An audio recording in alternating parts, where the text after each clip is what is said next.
अपने घर अपने देश आकर हम खुश हैं, मेरी फैमिली खुश है, सारे पूरा परिवार खुश है मेरा।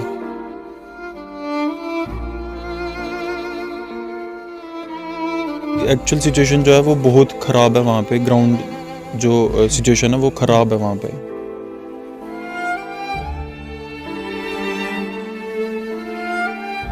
सब चाहते हैं कि ये वॉर जल्दी से जल्दी ख़त्म हो।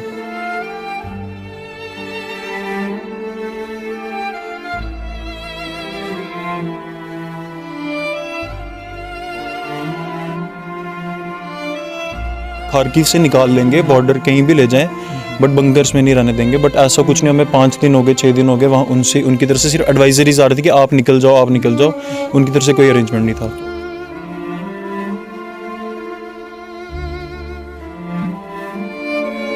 रियासी जिले का बेटा अमन सिंह युद्धग्रस्त देश यूक्रेन से वापस अपने जिले रियासी में पहुंच गया है।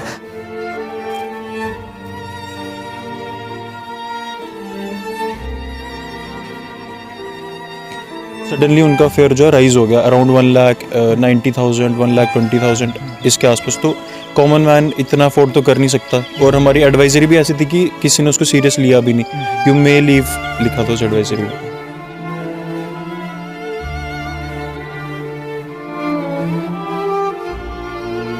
ऑब्वियसली मैं वापस जाना चाहूँगा। मेरी आधी डिग्री अभी पूरी हुई है, 3 साल मैंने वहाँ निकाले हैं। एक इमोशनली अटैचमेंट भी होती है कंट्री के साथ, ऑब्वियसली वो है। मैं जाना चाहूँगा वापस।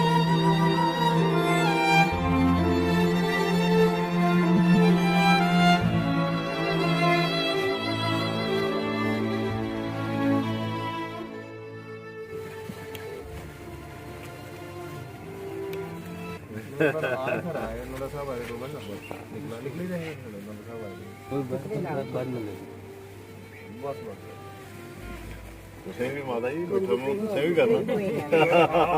ਆਓ ਭਾਬੀ ਵੀ ਕਰ ਫਿਕਰ ਹੁੰਦਾ। ਭਾਬੀ ਵੀ ਕਰਾਂ ਥੋੜਾ ਜਿਹਾ। ਭਾਬੀ ਇਧਰ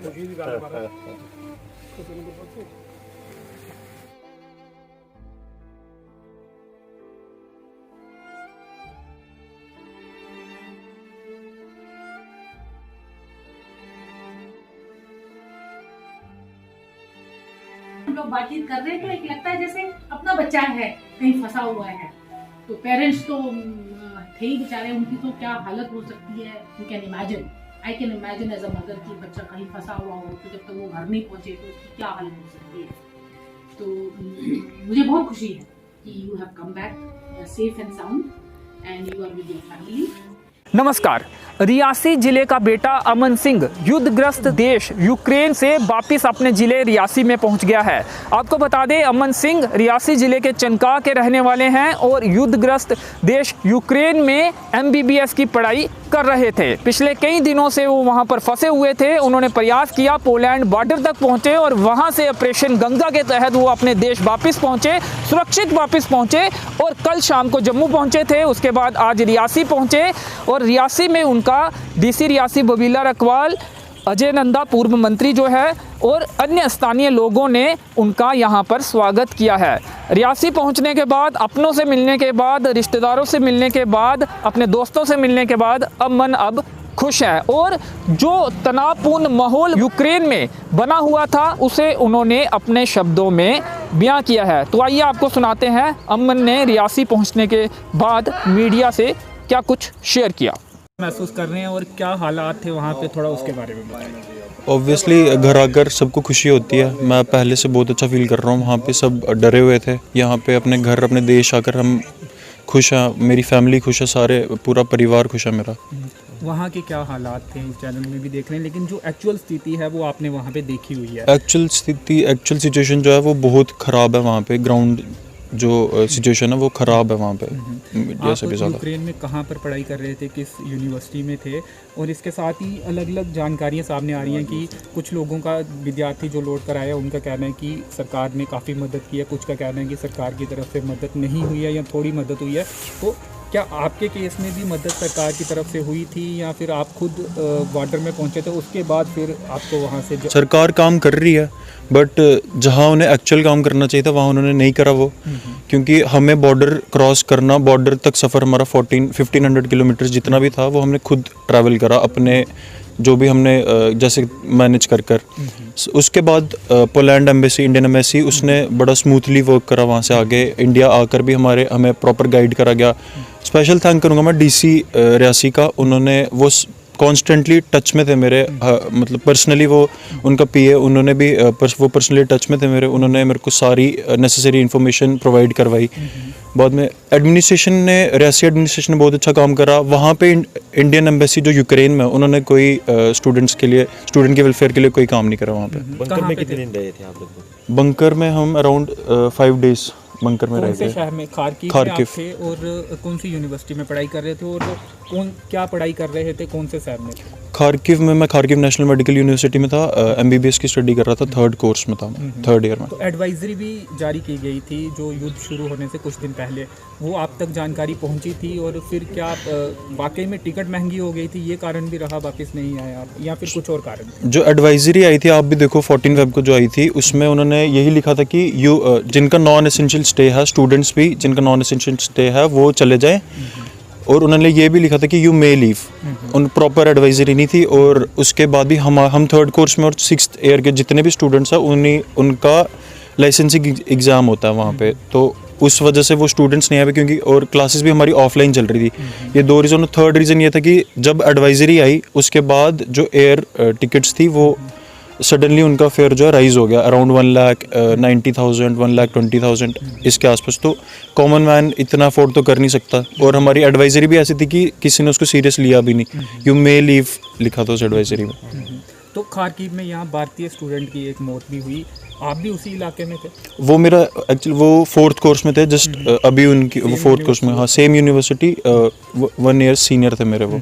आप पर्सनली उन्हें जानते थे? हाँ, मैं उनसे मिला भी था, 1-2 बारी हम मिले भी थे। वो actually he was a very brilliant student. He scored 95.6% in recent his licensing exam. तो ये युद्ध के दौरान भारतीय स्टूडेंट जो थे उन्हें खास ट्रीट किया जा रहा था, या फिर उन्हें भी निशाना बनाया जा रहा था, या फिर जो फायरिंग हुई है उसमें इत्तेफाक से मौत हुई है स्टूडेंट? नहीं, ऐसी कोई बात नहीं थी। मतलब रशियन मिलिट्री या यूक्रेनियन मिलिट्री ने सिविलियंस को कुछ मतलब नुकसान नहीं करा कुछ उनका। हम सारे बंकर्स में ही थे, सेफ थे सारे, वहाँ पे कुछ ऐसा कुछ नहीं हुआ। जो ये डेथ हुई ये भी इत्तेफाक से ही हुई है। तो जब आप बंकर्स में थे, क्या महसूस उस समय कर रहे थे? क्या उम्मीदें थी आपको कि आप जल्द ही इंडिया पहुंच पाए थे, या उम्मीदें कम थी, या भारत सरकार से आपको काफ़ी? चलिए, जब फर्स्ट डे ऐसा हुआ था, हमें तो इंडियन एम्बेसी से ही उम्मीद थी कि हमें 2-3 दिन में वो खारकीव से निकाल लेंगे, बॉर्डर कहीं भी ले जाएं, बट बंकर्स में नहीं रहने देंगे। बट ऐसा कुछ नहीं, हमें 5 दिन हो गए, 6 दिन हो गए, वहाँ उनकी तरफ से सिर्फ एडवाइजरीज आ रही थी कि आप निकल जाओ, आप निकल जाओ।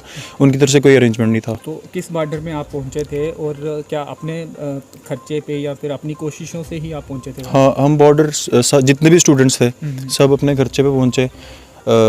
खुद हमने ट्रेन पकड़ी वहाँ पे, वो ट्रेन यूक्रेनियन वक्जाल, वहाँ से हमने ट्रेन पकड़ी। हम लवीव सिटी है वहाँ पे, बॉर्डर के पास है, वहाँ गए। वहाँ से आगे बस स्टूडेंट्स ने ही बसेस अरेंज करी। वो सिटी सेफ थी, वहाँ भी एम्बेसी ने कोई बसेस अरेंज नहीं करी थी हमारी। फेयर हमने अराउंड $500 दिए मेरे साथ मेरा फ्रेंड भी था। हमने $500 $250 पर स्टूडेंट हमने बस का फेयर दिया। तो उसके बाद फिर इंडियन एयरलाइंस ने आप? हाँ, उसके बाद जैसे पोलैंड बॉर्डर हमने क्रॉस किया, उसके बाद पोलैंड एम्बेसी ने बहुत स्मूथली वर्क करा। उसके बाद हमें वो होटल ले गए, वहाँ एकोमोडेशन प्रोवाइड करी, फूड प्रोवाइड, सब कुछ प्रोवाइड करा उन्होंने। उसके बाद हाँ, उसके बाद बसेस में वो हमें एयरपोर्ट ले गए, फ्लाइट उनकी थी। इंडिया आने के बाद भी J&K एडमिनिस्ट्रेशन के ऑफिशियल्स थे एयरपोर्ट पे, उन्होंने हमें प्रॉपर्ली ग्रीट करा। वहाँ से उन्होंने ही हमारी फ़्लाइट, उन्होंने ये भी कहा कि अगर आप रेस्ट करना चाहते हो तो आपको हम यहाँ भी एकोमोडेशन प्रोवाइड कर देंगे। तो फ्लाइट में जाना चाहते हो तो मैं घर आ गया वहाँ से, उन्होंने ही फ़्लाइट अरेंज करवाई वहाँ से। तो बॉर्डर तक आप खुद ही पहुँचे, उसके बाद मदद सरकार? हाँ, सारे स्टूडेंट्स बॉर्डर तक खुद ही पहुँचे हैं, उन्होंने खुद ही मैनेज करा जैसे कैसे कर। इस लड़ाई को, युद्ध को किस तरह से देखते हैं आप? क्या पूरी तौर पर आप रशिया को दोषी मानते हैं, या फिर वाकई में आपको लगता है कि रशिया को खतरा महसूस हो रहा था, नाटो के साथ मिलना एक खतरा पैदा हो सकता था? रशिया को ऑब्वियसली खतरा महसूस हो रहा था, तभी उसने ये स्टेप उठाया। बट बाकी अब वही जाने। But as a normal human want कि ये वॉर हो, सब पीसफुल रहें। बड़ी पीसफुल सिटी थी हमारी खार्किव, पीसफुल कंट्री थी। हमने कभी एक्सपेक्ट भी नहीं करता कि ये सब कुछ हमारी कंट्री में होएगा वहाँ पे। वहाँ के स्थानीय निवासी जो हैं उन्होंने हथियार भी उठा लिए हैं, ऐसी जानकारी मिली हाँ है। जी। आपने भी ये देखा है कि हाँ, वहाँ के स्थानीय लोग लड़ रहे हैं? हम जिस बंकर में थे वहाँ पे भी कुछ सिविलियंस अपनी उनको गन्स वगैरह प्रोवाइड करी गई थी। वो गन्स उन्होंने अपने साथ ही रखी थी अपनी सेफ्टी के लिए। तो क्या उम्मीद करते हैं कब तक ये जंग जो है वो ख़त्म होगी और स्मूथली सब कुछ चल पाएगा, और क्या आप वापस जाना चाहेंगे उसके बाद? ऑब्वियसली मैं वापस जाना चाहूँगा। मेरी आधी डिग्री अभी पूरी हुई है, 3 साल मैंने वहाँ निकाले हैं। एक इमोशनली अटैचमेंट भी होती है कंट्री के साथ, ऑब्वियसली वो है। मैं जाना चाहूँगा वापस, और सब चाहते हैं कि ये वॉर जल्दी से जल्दी ख़त्म हो। अमन, लगभग कितने स्टूडेंट अभी वहाँ पर बाकी होंगे जो आपके कॉन्टैक्ट? अभी खार्किव में 1500 के आसपास स्टूडेंट्स वहाँ पे भी अभी स्टक हैं खार्किव में। हम तो अगर पूरे यूक्रेन की बात करें तो ज़्यादातर लोगों को निकाला जा चुका है, स्टूडेंट्स और अन्य लोग भी जो, या हाँ, ज़्यादातर स्टूडेंट्स निकल गए हैं। अब वो खुद ही निकले, जितने भी, ये चीज़ मैं क्लियर करना चाहूँ, खार्किव बॉर्डर तक वो खुद ही निकले सरकार थे। के द्वारा कोई खास मदद? सरकार के द्वारा बॉर्डर क्रॉस करने के बाद सब फैसिलिटीज। इंडियन हाँ, एम्बेसी के द्वारा कुछ वहाँ पे नहीं? इंडियन एम्बेसी यूक्रेन, हाँ, इंडियन एम्बेसी सारे नहीं बोल सकते क्योंकि इंडियन एम्बेसी यूक्रेन ने कुछ काम नहीं करा। इंडियन एम्बेसी पोलैंड ने बहुत अच्छा काम करा। हंगरी में भी है, उन्होंने भी बहुत, रोमानिया में भी है, उन्होंने भी बहुत अच्छा काम करा। नहीं रहे थे या कर नहीं पा रहे थे? कर नहीं पा रहे थे वो, ये कह सकते हैं, कर नहीं पा रहे थे। हाँ, थैंक यू।